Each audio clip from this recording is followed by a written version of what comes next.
This is your breaking news World War III update. I don't even know what to say anymore, but the price of gold, for some inexplicable reason, is hurtling towards $3,800 an ounce. Imagine you were back in 2023 and you heard Nate say, guys, the price of gold today is $3,800 an ounce. You would be thinking that would be broadcast on every major media news network. But the fact is, unbeknownst to the majority of the population, they are keeping this under wraps, because what this effectively means, that silver and gold have effectively doubled in price in the last 2 years. It means that your purchasing power of your currency has been halved. Do you understand that? That means that the amount of money it would have cost to buy gold 2 years ago was half that what it is now. Now, some people might think it's an archaic relic of the past. It isn't.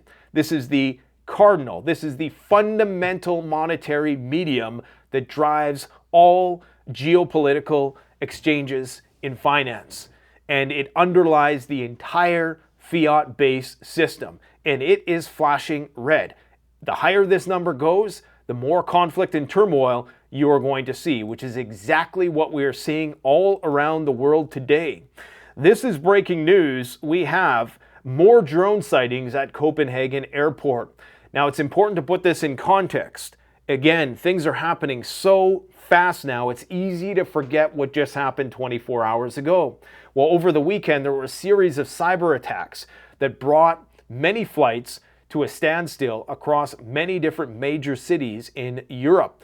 And here we now have another kinetic act of hybrid warfare with drones flying in and around the Copenhagen airport. They're saying that these are larger than hobbyist drones. Clearly, as you can see, this green light being emitted signals that they're in FAA compliance. So obviously they want to be seen for a reason. Now, is this a provocation? Is this a false flag? It doesn't really matter, because they're making a big deal out of it, meaning it's going to be the pretext for further escalation along the Intermarium Eastern Front with Russia. That's what this is. Right now, you have major exercises being done by NATO simulating a blockade and an attack on Kaliningrad. Right now, the Russian Kapustin Yar test site, where they have launched their Orezhnik nuclear-capable IRBM in the past, has the airspace closed for the next 7 days. You have Vladimir Putin, who came out today and he gave a statement about nuclear weapons. And as usual, all the misguided optimists are not reading the fine print. He's coming out and he's saying, look, we're willing to extend the New START treaty for another year after its expiration in 2026. Well, the problem is the New START treaty is not currently being enforced. The only thing which is effectively still being abided by, and it's basically on an honor system, is the non-proliferation of nuclear weapons. The assumption that both sides are not going to be producing more nuclear weapons. Of course, with China still not being party to this non-proliferation treaty, they are still producing nuclear weapons. And they, of course, are Russia, at least at this period of time, staunch ally. So the United States then, with Putin positioning himself and virtue signaling in this way, it exculpates the Russians from future criticism, and this is purely for the purpose of public signaling. Listen, anytime they come out with a major statement like this, in light of the fact that today Moscow is being hit. This was Moscow. There was a plane that had to do an emergency rerouting because, and you can see how close it is flying to these buildings. Like, that is something you don't see every day. And the reason for that is because there was another major attack on Moscow. I'm not sure if I can show you this, but basically this was a Moscow parking lot, major drone attacks inside Moscow. So him coming out today, on a day where you have NATO surveillance and reconnaissance guiding these missiles deep into Russian territory while they target day after day their oil refineries and their natural gas infrastructure. People are going to misinterpret this. And I always say, by their deeds you shall know them. And if Russia is talking about backing out of New START, you can only mean that this is an ominous sign. Okay, because this means that they're basically setting the pretext so that when shit does hit the fan, either they know that the Americans are up to something in space. Vladimir Putin criticized the Golden Dome today and said that it was escalatory, which it is, and that it involves the nuclearization of space. Okay, so you know you need to completely invert this message right now. If he's saying that they're going to postpone, you can be sure that not only are they going to start building nukes again, but both sides, all sides, are going to start doing nuclear testing. I've been right up until this point. Everybody who said Trump is going to come in and he's going to solve everything have been dead wrong since the beginning. I have been consistently warning you that this was invariably going to be the outcome, and here we are already. So in terms of what's going on in Copenhagen, just to provide a little bit more detail. So Danish fighter jets were allegedly scrambled to Jutland toward Copenhagen amid ongoing drone activity near the capital's airport. A military helicopter was also seen circulating the airspace. Defense Command refused to comment, directing inquiries to police. Comes as over 35, it's actually 50 flights now, have been rerouted as a result of this. We also had a Russian recon plane intercepted. Germany scrambled 2 Eurofighters to intercept a Russian Ilyushin 20M reconnaissance aircraft flying over neutral airspace. The aircraft had no flight plan or radio contact. It was later handed off to Swedish NATO forces. That was just yesterday. We also have a reminder that the Kapustin Yar test site, the NOTAMs, is in effect for the next 7 days. Okay, so next 7 days, we could very well see the Orezhnik be used in combat. And again, if Vladimir Putin is talking political niceties, you can presume the opposite, that we're going to see more escalation, and that is not just being pessimistic, that is just being prudent on the basis of what has been historically the case. Germany is preparing for a NATO-Russia war in the same way that France is preparing for mass casualty events, which could potentially come from NATO involvement in the war with Russia, possibly in the Baltics or in Ukraine itself. German military plans for 1,000 wounded troops per day in a NATO-Russia conflict scenario. 15,000 hospital beds have been allocated for wartime casualties. Hospital trains, air evacuation, and buses are being mobilized. Military medical corps expanded using lessons from the Ukraine war. France is preparing for 10,000 to 50,000 wartime casualties by 2026. What year is it right now? Oh yes, 2025. We're about 4 months away from 2026. Civilian military coordination will be critical in managing mass casualty surges. All right? So, I mean, they are absolutely getting ready for the shit to hit the fan in Europe. In fact, a U.S. nuclear command aircraft. Let me see if I have a visual for you for this one. I might not have the flight record here. Oh, yes, I do. Here it is. So this is an E-6B Mercury plane, which is responsible for nuclear command and control. It has crossed the Atlantic en route to Germany. This model rarely leaves U.S. airspace unless it's during drills or a heightened state of alert. Judging by what we've seen with all the hybrid disruptions happening in the past 2 days, we know something is afoot. Again, even if this is a false flag, even if this is Ukrainians who are trying to replicate something that they did with Spiderweb inside Europe to pin it on Russia, regardless, the Europeans are going along with it in the same way that the Poles went along with the alleged drone incursion of 19 drones into their airspace. And indeed, if Spiderweb and if the New Jersey drone phenomena and the Iranian war were any indication, we can expect that that is going to happen on our turf as well. And we are far less equipped. If you think that, you know, people are criticizing the Russian air defenses as being inept in shooting down these drones, well, remember, we have no air defense set up anywhere. We are completely and utterly vulnerable to attack in this manner if they actually wanted to. And they could do something very widespread, very impactful. In fact, if they were to just take out a handful of transformers in the United States, they could potentially cripple a large part of the power grid. And that is a known fact, that of the thousands of major transformers, you only need to hit a few critical nodes to actually take down the entire power grid. So there's many different Achilles heels, places that they could target, chinks in the armor of the West that could be brought down with relative ease. The fact that it hasn't happened already is actually somewhat of a miracle. Now, the problem is, because they're talking up all this homegrown terrorism stuff, which will just invariably be used as justification to crack down on your civil liberties, as it always is, it's going to come at an opportune time so people like that freak Laura Loomer and her ilk can, of course, attribute it to people who, are enemies of the military-industrial complex, or should I say friends of the military-industrial complex. So you can bet that whatever is going to happen, it's going to be weaponized, it's going to be leveraged, and there's a script that they are running right now with this whole Charlie Kirk thing. I can see it from a mile away. I'm going to reserve my public opinions about that because at this point in time, it is not constructive.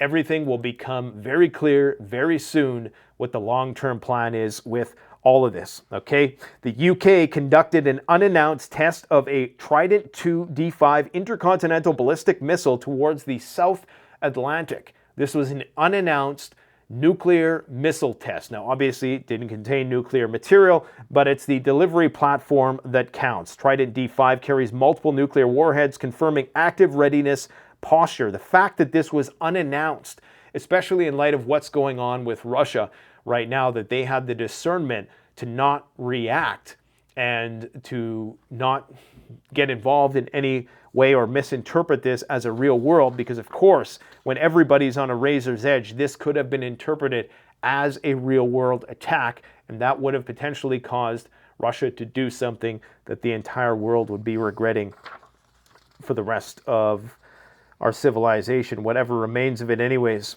So that's just what's going on the European front. Now there's escalation in Venezuela where Trump is talking about putting B-2 bombers. We have riots throughout Europe. We have North Korea claiming they got secret weapons. We got nuclear escalation inside of Iran. This is the Polish Prime Minister, I believe, making a statement at the UN Security Council criticizing the Russians, threatening to shoot down drones the next time they come into airspace. This is a Iranian, I believe somebody who works on the nuclear program, and he is basically saying that they have the ability to launch, or that this test that you're seeing right here, that this is an actual ICBM test that has a range of 10,000 kilometers. And with respect to the Iranian ICBM capabilities and IRBM capabilities, we really have no reason to doubt them after seeing what they did with Israel. So if they are saying that there is a test of an ICBM and they're boasting about it, then I think we should take their word for it, okay? 71 Iranian MPs have written to the Iranian Supreme National Security Council urging the regime to begin production of nuclear weapons. Now, if you're actually going to do something like this, you have to do it covertly.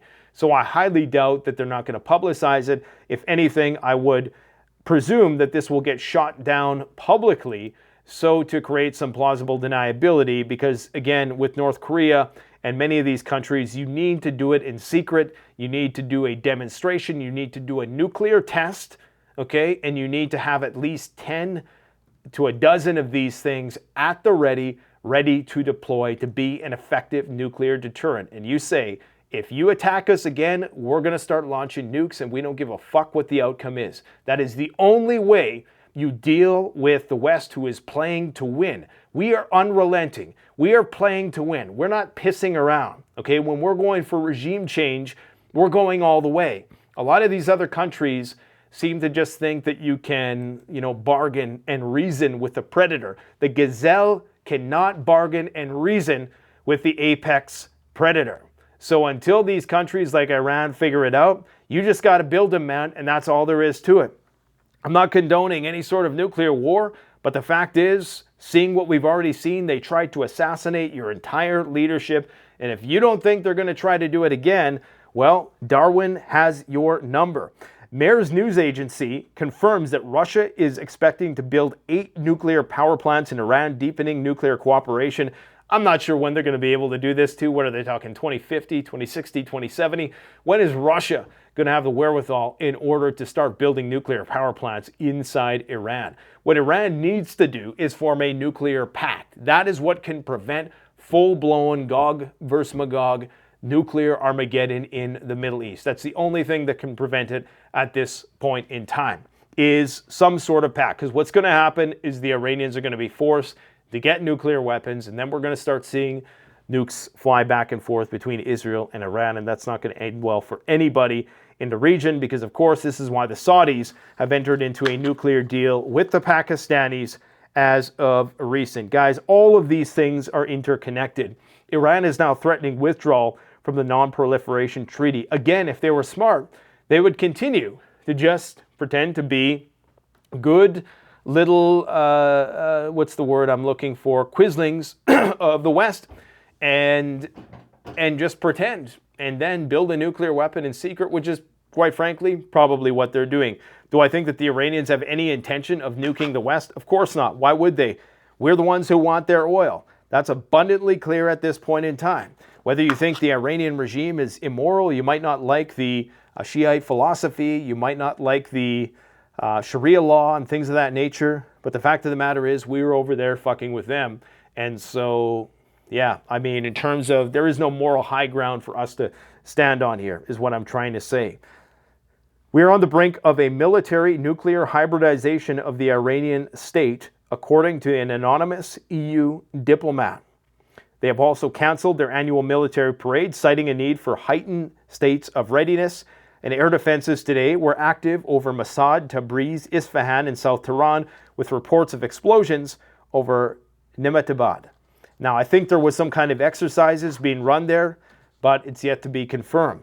In Afghanistan, tensions rise at Bagram Air Base. Apparently, there was an explosion reported at Bagram Air Base today on the Eastern Gate. Conflicting reports, it could be either ammunition disposal, an accident, or a possible airstrike by the Americans.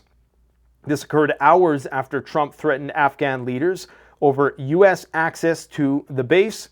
The Taliban has said any attempt to restore a foreign presence will be met with determined resistance. Why do they want Afghanistan? Just like Trump said, they want to get closer to the nuclear weapons. I'm pretty sure he was not advised to say that, but he did.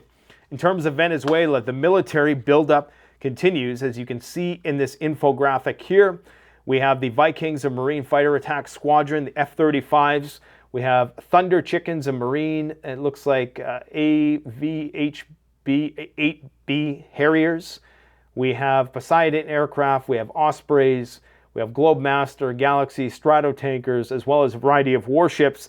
And today, Donald Trump is reportedly considering the deployment of B-2 stealth bombers near Venezuela as a part of information warfare escalation. Well, it doesn't really work when you call it information warfare, because then the other country just knows you're just bluffing.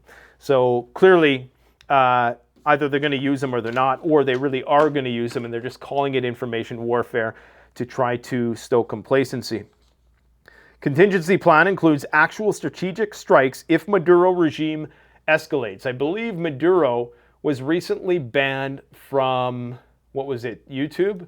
Yeah, they removed his account. So that just tells you it's a uniparty system. This whole big tech is left thing is bullshit. There's only, the people at the top are too smart for petty politics. All right, that's how they got to where they are. Okay, so we talked about the cyber attacks on Europe. Civil unrest in many major cities in Europe. Everybody's acknowledging Palestine as a state. I mean, what's the point at this point? What is really left of the West Bank? When you look at a map, it has been so cut up and separated that at this point in time, I don't even know how that would work. So, of course, Israel has responded by threatening to now annex the entirety of the region, including parts of southern Lebanon. North Korea claims that they have a secret weapon. Kim Jong-un told the Supreme People's Assembly that a new secret weapon had been developed that will sharply increase its combat capability.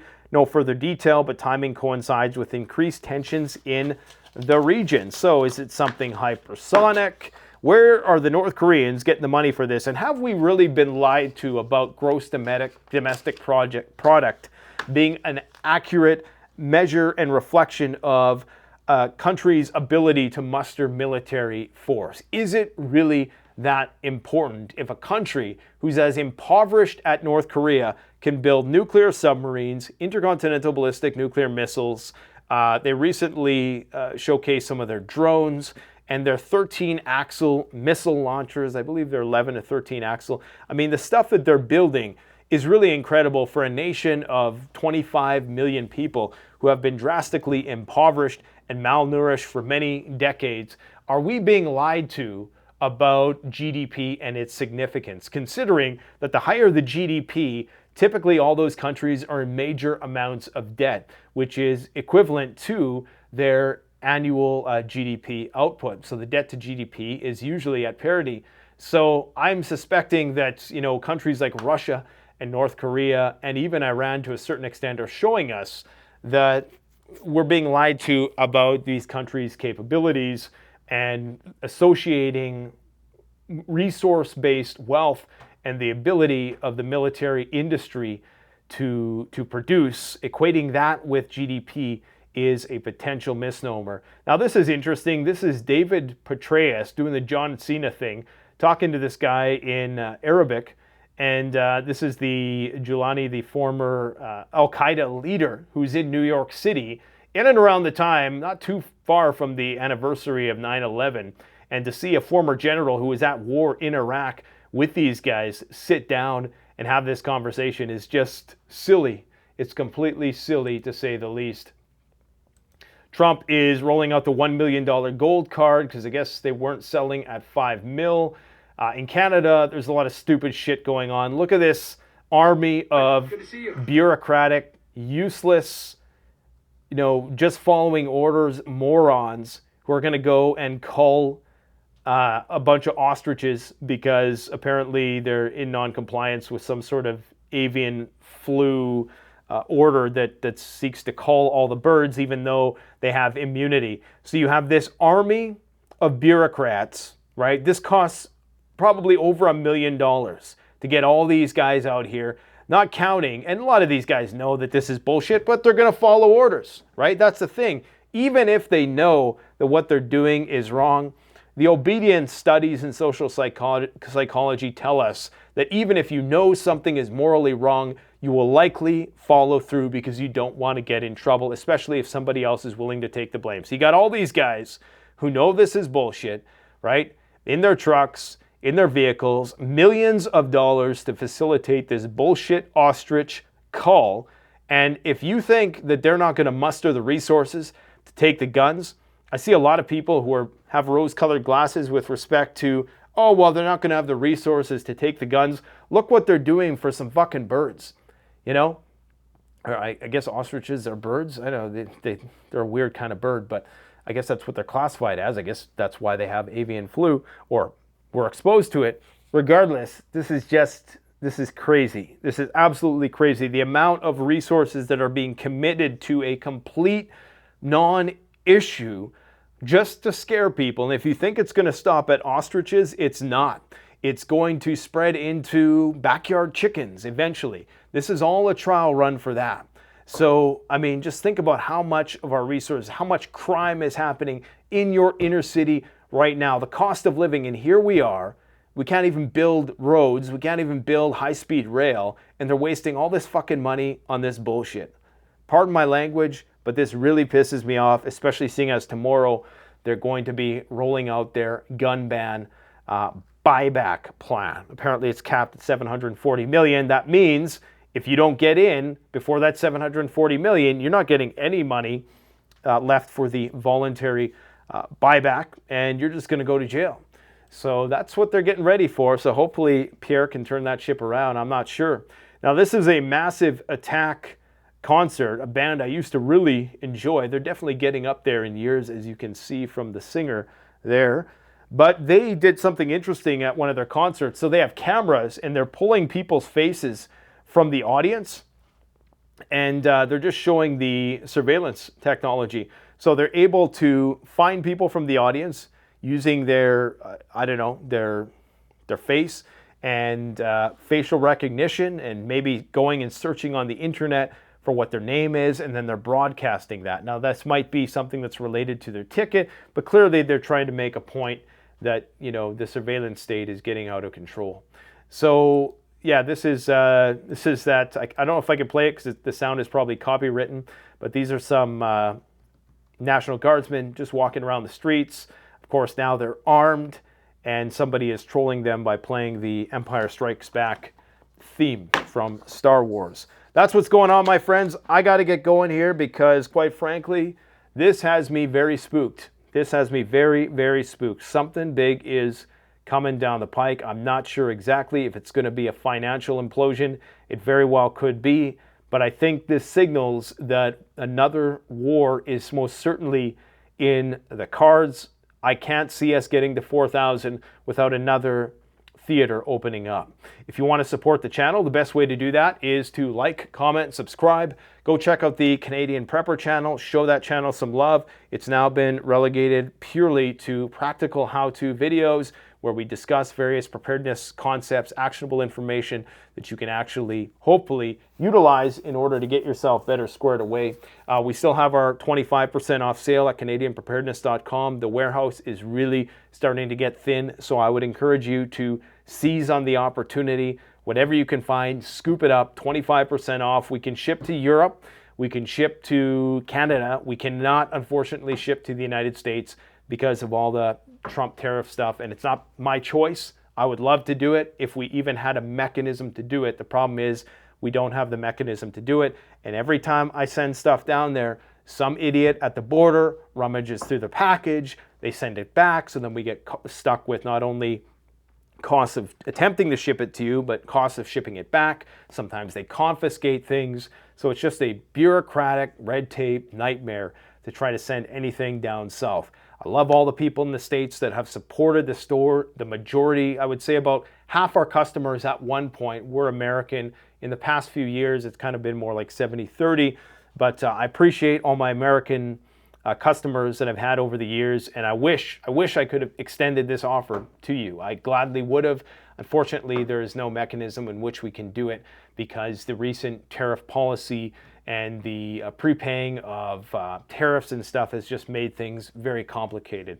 But I appreciate you coming on the channel, and please share the information. People need to know, guys. I've been consistent since day one. I cautioned that all of this was going to come to a head at the same time, and it's constantly building. And something has to break soon. Things have been bending a lot, but something's got to break soon. So keep on prepping, my friends.